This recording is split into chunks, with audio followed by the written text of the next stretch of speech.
you put full-time work in the place where it should be. It's not the end all be all because you want to have time to do whatever your creative endeavor is. So it's like, okay, how can I make sure I'm doing everything I need to do within this 40-hour window? How do I sort of shape my schedule so I'm able to show up for my creative endeavor? And that's something definitely during the pandemic, but I've sort of taken it forward, like I've been able to do. Hey, Creating Maven. I'm Joy Spencer, your reframe specialist, with one important message. Your real work, it's not your job or your career. Your real work is what you create. And what you create is what sets you apart and makes you incomparable. It's your legacy. I'm here to show you a whole new way of working so you can create with your gifts, make a unique contribution, and finally get paid to be yourself. This is Reframe to Create. What would it look like to have more freedom in your life? In today's episode, my guest, Ijeoma Obidegwu of Pies on the Side, shows us just how to do this by creating more. Contrary to what you might think at first, creating more doesn't have to be a heavy and tall order. In fact, creating in a slow and steady way can be the freedom you're looking for in your life right now, right where you are. EJ, as she's known, is a longtime friend from undergrad, and I've had the pleasure of watching her spend the past decade developing her side hustle of baking delectable desserts, including pies, cakes, and cookies. What's interesting is the position this side hustle takes in her life, and how and why it's not something she's pushed to make a full-time business, despite all of her success. This will definitely be an inspiration for you if you're in the same boat or if you're agonizing over the journey to start creating because you think it's got to mean one big thing or the other. EJ shows us that it doesn't have to be, and you can approach it in a way that serves you, how you want to feel, and what you want to experience. In this conversation, EJ's nuggets of wisdom include how to put work in its proper place while your creating endeavors build freedom for you. And for EJ, this journey all began because of a rum cake. I was using rum. So when I was sort of working in international development, I was using the rum, this Haitian rum called rum barbancourt. And I don't think it was available in the States at the time. So it was definitely like an ordeal because I think what I had to do was I'd always get the pack of 5. And then in Haiti, you had to like carry it on you. So I'd always remember shoving it in the overhead bin, and everyone had the same idea. So there's at least 20 people who are trying to shove these bottles of rum like in the overhead bin. And then once you get to Miami, because I already had like a like a carry-on bag, I had to like hustle space in my suitcase to put it in my suitcase, wrap it around clothes and make it secure, and then put it in. So it was just, it's an ordeal. And I think it also wasn't that cheap. So I was like, I need to start charging people for this because people would always be asking me for rum cake. So it's sort of like you got into your side hustle out of necessity, really. Yeah. The rum was just too expensive to continue baking these cakes and giving it away for free. Right. But I think, when I think about it, that's how kind of like most innovation comes. Like it's from a necessity or from a problem that you need to solve. And the problem was financial. And so I was like, okay, let me start charging people. And people were willing to pay for it for the most part. It is true. Necessity is the mother of invention. And I've got a question for you to think about right now. Is there something that you create for fun right now that you love to share with friends and family, but there's a little bit of an overhead to it? What might doing what EJ did, which was to offload some of that overhead by charging a nominal fee, what might that look like for you, even if you're only feeling comfortable doing it with just a little bit of a fee? I want you to think about that and keep that in the back of your mind as we continue our conversation. So you get into it, you start baking, you start out with the rum cake, of course, and then you had pies and other things. And as I've watched over the years, I know that amongst our friend group, there's been conversations about will you do this full time? Will this, how big are you going to go with this on this? And it's been interesting for me to watch your response to that and the specific choices you've made. So can you tell more about why it's still a side hustle, or what kind of side hustle it is for you, and why it's not something that you've taken to become like full time? I mean, I'm not like opposed to it full time. Like, if there's any angel investors out there that want to give me like $30,000 to start, I mean, I'm not going to say no. But I think sometimes it's like when you show an interest in something, I think so maybe in a way to support, like, why don't you do this full time? You're so good at it. And it almost makes me think of those articles of like, when they interview some tech person and like, why are you so successful? And it'll be like, I wake up at like 4 a.m. I don't eat all day. I run 5 miles a day. I drink 2 gallons of water. And then somewhere deep in the narrative will be like, my father owns the company. My uncle owns the company. So, I guess my thing is there's a certain privilege or of being able to sort of quit your day job and then do something like this full time. I do, I mean, not to be prejudiced, but I do feel like a lot of times there's a sort of hidden privilege. And if you have that privilege, no hate, take advantage of it. But I think you have to be smart and assess like your own situation. Because I think if you put that pressure on yourself to be full time and you haven't quite built that infrastructure around you. You haven't, I mean, I think there's still kinks I'm working out. I mean, it could be quite stressful. So sometimes, even when I've hated like my day job, it's been like, at least, this is bringing money in. Yes, I'm dealing with drama, but I'm not in a position where I can fully depend on pies on the side to pay major bills, to provide health insurance. Maybe that will be in the future, maybe not. But, I think I'm just open to, whatever happens. And just, I think my focus is just making sure that I'm just moving forward. I'm making progress on pies on the side. I like that. Always that forward momentum and learning and taking what is at the moment with for what it is. So so other than, I mean, you get paid for it. What else does it give you? What else are you getting out of creating? I think it's just nice to have, I mean, especially being, I think, in the DC area, it can very much be about like, what do you do? I think it's just nice to have something outside of what do you do?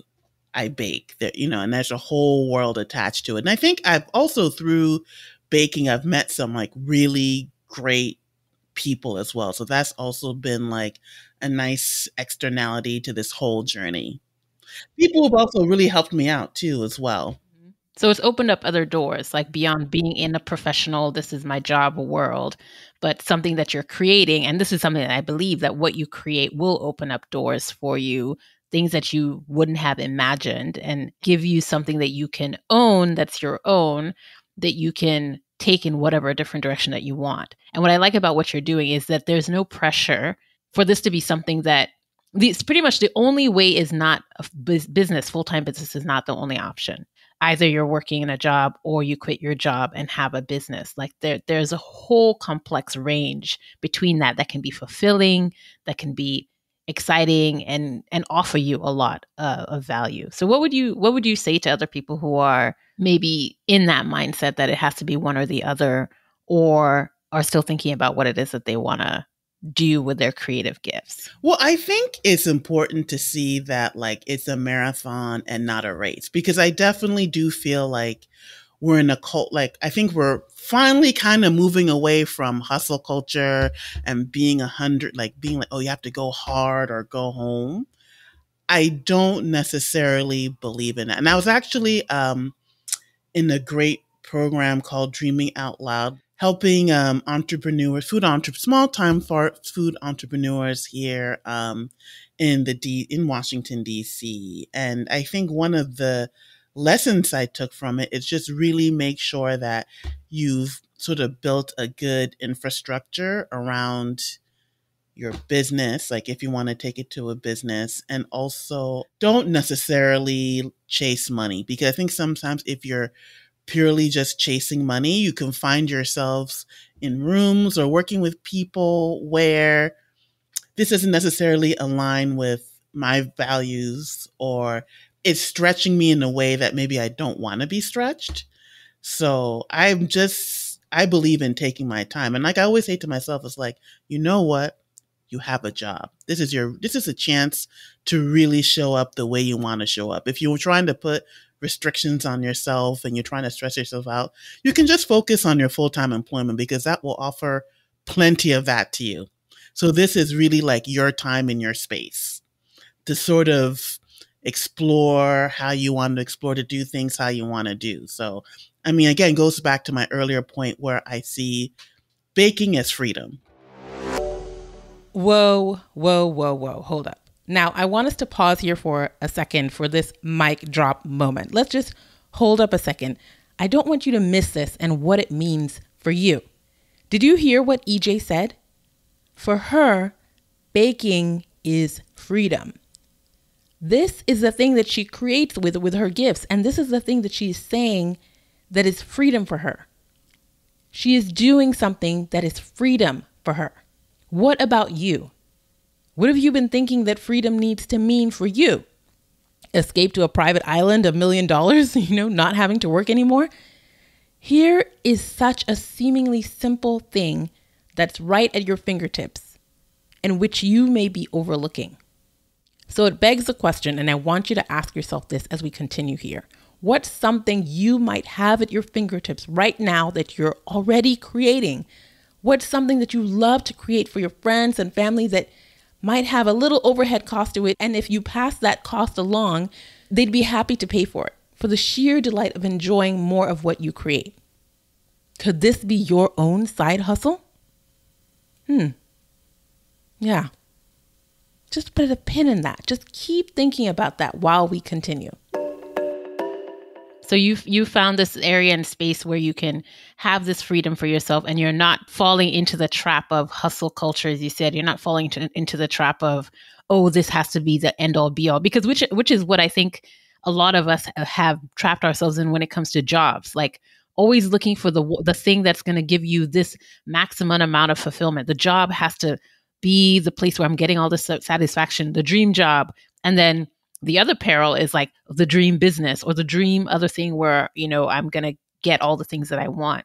But you're creating freedom for yourself in the space right where you are. You're in full-time work, and baking is a space where you can create this freedom. You have creative freedom. There's an element of pulling in financial, freedom and options. And then you're sort of giving yourself freedom in space and time with how quickly you move, what comes out of it, letting it open the doors at your own pace, and getting all the value and benefit from both sides, really benefiting from both worlds. Yeah, exactly. Granted, now maybe if I didn't have my job and then I had to depend on pies and this, who knows, I might not even enjoy it. If I was sort of forced to be like, okay, how do I really, really monetize this thing? I don't think maybe I'd be enjoying myself the same. And I don't think it's like some good opportunities have come my way through this kind of slow and steady space. Like maybe I would be working with people who are a bit more predatory. Because I have felt like there's some people who have come my way with opportunities and they haven't necessarily. I'm glad I said no, because they haven't been the best. They wouldn't have been good. I would have been stressed out. And I think also taking the slow space, really, you're able to say no. You don't have to feel like you have to say yes to everything. It kind of, again, going back to employment, I know everyone's like, yeah, I'm going to say this to my boss. I'm going to do this. Like, yeah, I'm free, whatever. But you end up saying, yes, I do a lot. So I'm trying not to take that approach with pies on the side. Like this is an opportunity to really be deliberative about how I want to move it forward, because you don't always have that opportunity in your life to sort of have that type of control. I like that. And I think that there's a lot of pressure. There's so much pressure to just move fast and break things. And you're definitely showing us that that's not the only way. That's not the only model. And the word freedom keeps coming up to mind, and that how moving slowly is giving you and has given you a certain level of freedom. How not rushing into one particular thing or the other is giving you freedom. And that's something that's everyone is always talking about that they want. And so oftentimes they go about it feeling like I have to jettison this thing and I have to move fast in order to get the freedom. But you're showing that freedom sometimes comes with moving slower, being more deliberative about things and putting yourself really in a powerful position where you can say no because you're not desperate. It doesn't have to work a specific way. So you have so much more freedom. And I can definitely resonate with that. And like that's sort of like how I've approached how I'm working and doing my creative endeavors. And that's the benefit and the challenge of being in full-time work. As much as you might feel like it's restrictive in some regards, if you have a reframe on how you're thinking about it and the position that it occupies in your life, it can actually be the thing that facilitates your freedom in other areas. Yeah. And then just to piggyback on that and having full-time work too is like, I think it also helps you you put full-time work in the place where it should be. It's not the end all be all because you want to have time to do whatever your creative endeavor is. So it's like, okay, how can I make sure I'm doing everything I need to do within this 40-hour window? How do I sort of shape my schedule so I'm able to show up for my creative endeavor? And that's something definitely during the pandemic, but I've sort of taken it forward. Like I've been able to do just like, okay. Ooh, do tell. The people want to know because this is the thing, EJ. This is the thing. How do you do that? What you just said. How do you put your full-time work in its proper place? I'm still learning because that is the ultimate reframe. But I think it definitely helps. Like if you have like, okay, I know that I want to bake by such and such a time. What do I need to do so I can feel comfortable clocking out? Now, of course, this depends on like what type of job you have, what type of management you have. But I think also, veering away a bit is like what I've learned is that you kind of really determine for the most part how people treat you, right? How people treat you and like how you want to show up in whatever space. So if you kind of set the tones like, okay, I'm clocking out at 5:00 no matter what. That's the life you're going to be able to live. At one place I worked, I had like the optimal schedule of, working from 6 to 2. And it got to the point where people really respected that and said, we can't schedule any meeting because this lady is gone at 2. And then that really sort of allowed me time to I could use the afternoon to bake. If I had orders, I could do orders. And so that was great. Maybe not so much in like more recent jobs, but even still, it's like I think you just have to really commit to like, okay, I'm going to create this space for myself. I think that's the main thing. So that's the first step. And then you also shift how you show up too. It's like, maybe if you're working and it's like, let me not play games. Let me not procrastinate. Let me get this done so I can be finished at this time because I have other things to do. I have things that I actually want to do. So how do I knock this out my plate quickly and efficiently? So I think that's also helped reframe work for me too as well. So it sounds like you have a clear sense of your orientation. You're like, baking is important to me. I want to do this more. Yes, I have this work, but I want to do this at a particular time. And I'm committing to that. And so that retroactively changes how you're working in the job. Like you're not faffing around, like everything has a specific place, has a specific time. It makes you much more efficient with your time because you've got to get to this other thing that you got to get to. And when you don't have that specific thing that you want to do, what you want to create, and you're not committed to it, it makes it hard to quote unquote find the time for it or all the things that you need to navigate. So because you're like, hey, I'm baking, I'm committed to this. I've got orders. I've got things that I want to do. And so I'm going to set these parameters for when I'm working at that other job, 6 to 2. And then you are the first person, and I talk about this, to honor and respect your own boundaries. Exactly. And when you do that, other people will get on board. People fall in line. And it's really helpful when you do that right off the bat when you get into a job. But what if you've already failed?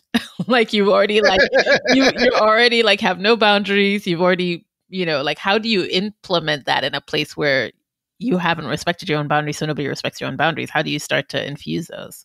I think again, you have to just do it slowly. It's like, okay, let's say, for example, you work through lunch. You'd be like, okay, no. Put it on your calendar, block it off.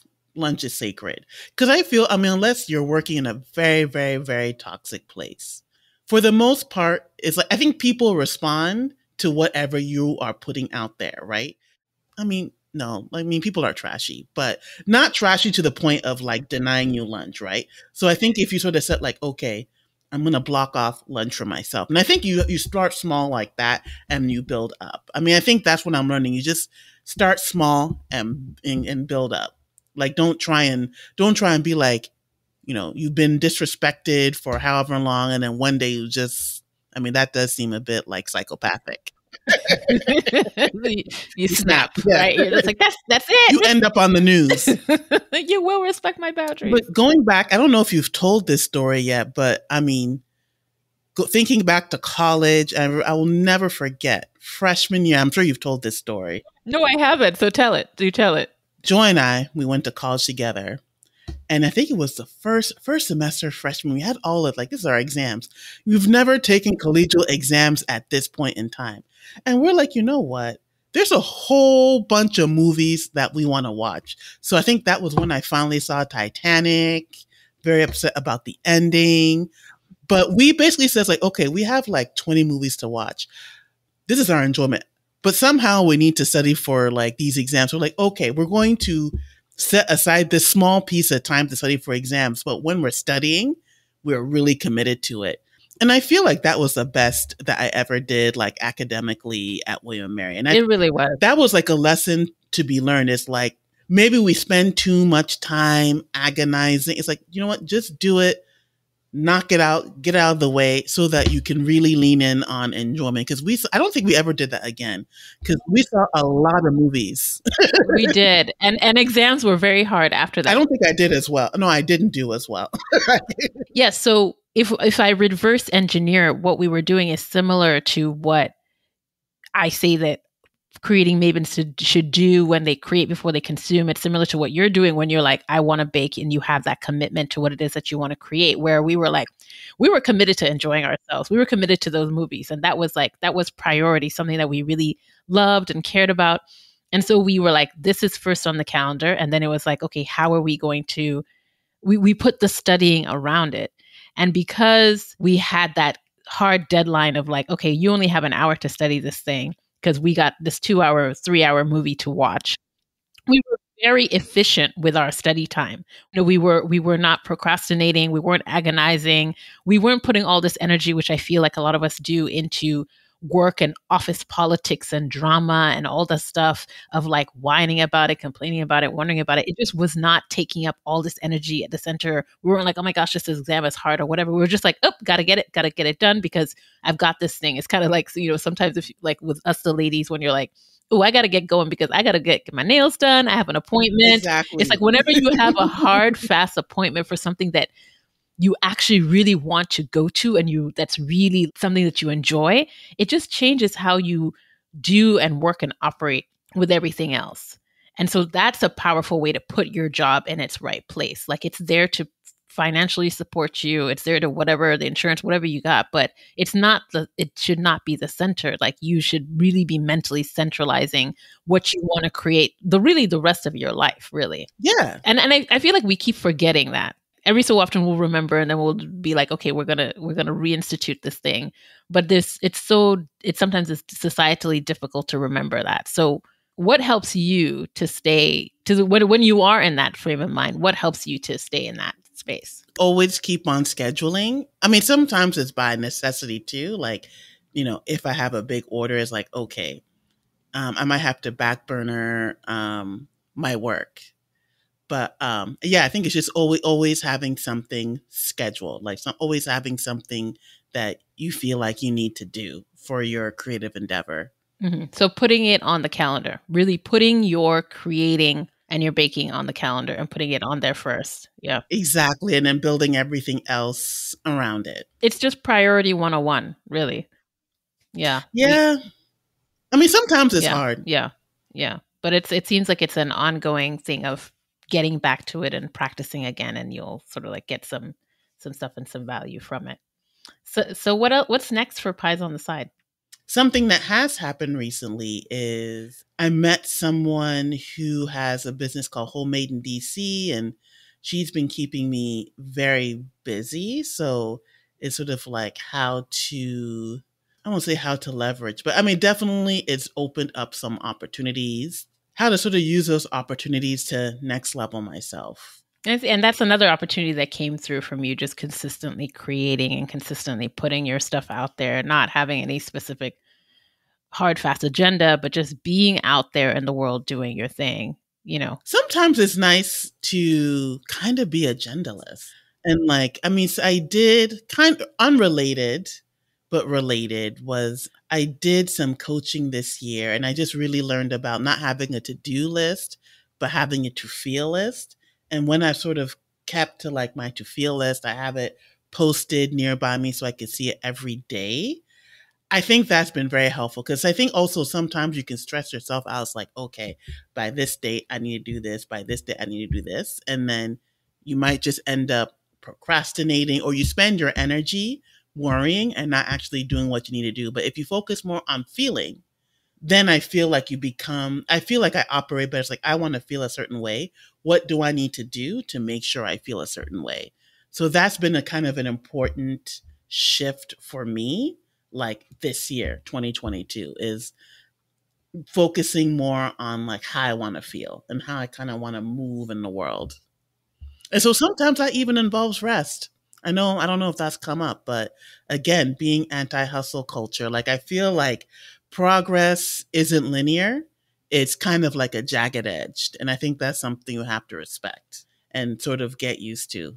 So, and I think that's been helpful as well. Cause I think also like when people find out that I bake, you know, going back to your earlier questions, like, are you going to open a bakery? Maybe you should go on Cake Boss. Maybe you should go on the Great British Bake Off. I was like, no, that just seems stressful to me. Let me just continue on my slow turtle pace and just really focus on like building a good foundation. Cause I feel like, again, going to my earlier point, like maybe if I grew too fast, I would have just flamed out and stopped baking. But your approach has helped you to be consistent. Exactly. So this is interesting, this to-do list and to-feel list, because I talked with Sawita about this, and when she came on, in her episode about feeling your way to your next job, we talked about covert goals and versus overt goals. And so what has been the biggest difference that you've experienced from going from a to-do list to a to-feel list? I think one of the things is sometimes you feel like, oh, this is something I should want. But then when you check in with yourself, like, wait, why do I want this? Do I actually want this? Is this externally motivated? Does this make me like feel good? I mean, okay, sometimes certain things like, okay, more money. I mean, you can go on vacation, so that's always great. But yeah, I think when you're tapped into your feelings, there's a bit more, you just check in with yourself more. And I think you can just avoid certain courses of actions that, yes, maybe like externally it might be good. Like let's say, for example, buying a really, really expensive car, but now you're stressed out about debt. When really it's like, okay, you know what? I really just want a car with like seats that are comfortable because my back hurts. Like I really want comfort, and maybe you can find like a cheaper version. That might not be a good analogy. Well, it sounds like what your to feel list is helping you do is be more conscious about what it is that you really want and not just sort of mindlessly knocking out things and doing things. Because like a to-do list is relatively, easy to come up with, where you're like, oh yeah, I have to do this, I have to do this. And there's usually a lot of I have to, and things we got to put on the list. But when you're asking, how do you want to feel? That puts your brain in a completely different space. And it gives you different options really for what you might do, different options from what you typically might have started out with. Exactly. On the outset, and gives you another lens to assess what already is in your life and whether or not you want it to continue being in your life or not. Exactly. Well put, Joy, reframe specialist. I think that's exactly it. Because I do feel like, okay, maybe it's like, oh, this might not have been the way I would have gone about it, but this is working actually. Like, so let me continue on this path because it's making me feel good. It's aligned with my values. Yeah, it's counterintuitive. It's kind of like how it's counterintuitive for you to create before you consume, or counterintuitive to put on your schedule the things that you want first, or things that you want to enjoy first, or what you want to create first. Is counterintuitive to how we tend to think, where we're like, okay, we got to put the work, we got to put we got to put all those things first. And we're saying, no, there's another way to orient your life where all the important things you'll still get to them, and it'll ultimately feel better and in the direction of what it is that you ultimately want. And I think you're just able to sort of draw more out of life too, if you kind of get out of that very regimented thinking. Because again, sort of like looking back on the Pies on the Side journey, I think there was just opportunities and things that happened that I think if I was just in a rush to be like, okay, how do I get like a brick and mortar store in the heart of DC? I just would have missed out on a lot. I mean, just certain relationships that have been made through kind of being on kind of like this turtle pace journey, even just like maybe certain skill sets, because maybe I just would have been stuck, making rum cakes. But I think it's actually helped me to monetize my business. And I think a very kind of concrete example is sort of, again, this partnership with Homemade DC. I've been doing large orders for her with these cookies, which I don't even think is on my menu currently, these cookie bars. And I think the only thing that's on my menu is brownies, because I think I really learned a valuable lesson in scalability, because maybe some of the stuff that I enjoy doing is not necessarily scalable. But again, I think if I had tried from jump, making like 100 pies for a brick and mortar store, I would have flamed out. It would not have been possible. So again, it's sort of like it's given me a real opportunity to learn and also act on those learnings. And that's huge. And that's important as we're going through our life and journey, being able to learn, being able to grow, being able to be moving enough at a pace that you're actually able to learn and grow and change and evolve through that learning. And I've definitely seen, a lot of growth for you. And I admire your consistency, one in the Pies on the Side business, but also that openness to possibilities and opportunities. I know that I'm always poking in at the menu and I'm like, how about this other different thing, this new thing to experiment with? And you eventually get around to it and you're like, okay, fine. You're open to customers sort of infusing other things that they want. And I think that that's also another aspect and avenue of growth, to becoming more aware of how people are responding to what it is that you're creating and putting out there into the world, and how you can serve them more and give more of that. So that's good. And kudos to you for that. I think also knowing who your customers are too. I think that's something that takes time. That I think I've really been able to figure out, like, oh, who's really about Pies on the Side? Who's my customer? And again, through this slow journey, I've been able to discover who my customer is. And maybe think about ways of just growing the customer base too as well. But having that foundation has been important. So what I'm getting overall from you and the journey is just the value of being committed to what you want to create. Yes. And with that commitment, being consistent and being open to more focused on how you want to feel and what you want to experience through it, than just necessarily knocking out tasks to do tasks or being in some rush to get to some particular final destination. Because being a creating maven is a way of life, and it is about who you are and what you do consistently, and not necessarily about some particular end destination or product that you're trying to get to. And there's so much value in it. It's enhancing your life and the lives of others in so many ways. So it's a different way of orienting and experiencing and looking at life and enjoying life. And I think a deeper and better way too. And I think also not forcing creativity is also giving yourself space, but not necessarily forcing it too as well. It's important. Much more satisfying.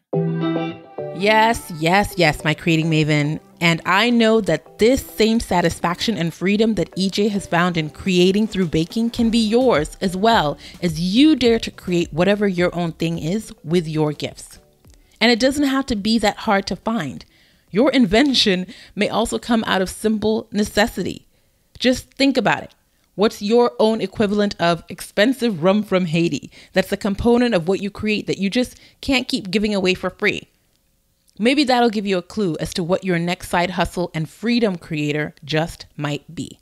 And the freedom I'm talking about is not necessarily the freedom you get from leaving your full-time job.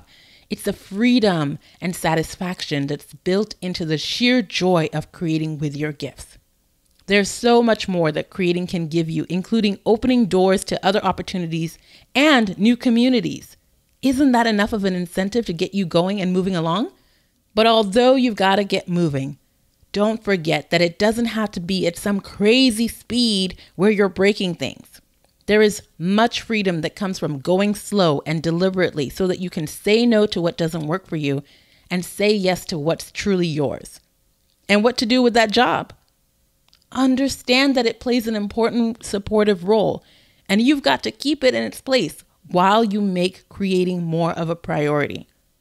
What you'll find is that as you do this, you'll learn to agonize and procrastinate less and just get on with it so you can get back to creating. Once you commit to showing up in this way, don't expect progress to be linear, as it's a jagged edge, but you can expect it to be satisfying and beneficial in all the ways that truly matter. So, are you ready to create more freedom in your life? It's as simple as spending more time in the act of creating. One thing I know for sure is that while baking is freedom for EJ, for the rest of us who get to eat what she bakes, it is pure bliss. Find out for yourself and follow EJ on Instagram at piesontheside and check out her website, piesontheside.com. See you soon, Creating Maven. Until then, remember to always ask yourself, what will I create?